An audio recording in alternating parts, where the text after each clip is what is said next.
দর্শক আসসালামু আলাইকুম। যে যেখান থেকে দেখতেছেন মেসাজ আব্দুল্লাহ ট্রেস কারণ বাজার, এখানে তরমুজ ভালো একটা দামে বিক্রি হইতেছে। তরমুজের খুবই চমৎকার কোয়ালিটি এবং কালার।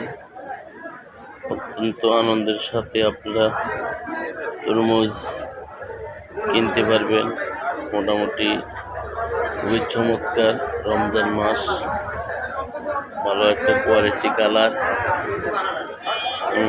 দেখুন আপনারা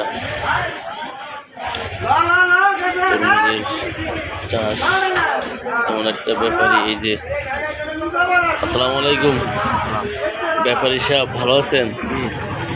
এই তরমুজের কি অবস্থা, কোন জায়গা থেকে আসছে? যাক আলহামদুলিল্লাহ। তো এখন কিভাবে বেচতেছেন ব্যাপারী সাহেব? শো হিসাবে বর্তমানে এগুলো সহ কত করে চলে? ৮,০০০, ৭,০০০, ৬,০০০। তাই তো মোটামুটি আপনারা দেখুন, এই ৮,০০০, ৬,০০০, ৭,০০০ ভিতরে ভালো কোয়ালিটি হাই কোয়ালিটি তরমুজ কিনতে পারবেন। এখানে ৬,০০০, ৭,০০০ না? ও তা মনে করেন আপনারা যদি কেউ কিনেন, আমার এই নাম্বারে যোগাযোগ করবেন। স্ক্রিনের নাম্বার দেওয়া আছে। ইনশাল্লাহ কোনো গিরস ভাই যদি কোনো গিরস বা চাষি যদি তরমুজ দিতে চান, তাহলে আমার এই নম্বরে যোগাযোগ করবেন 01736217625। আসসালামু আলাইকুম রহমতুল্লাহ।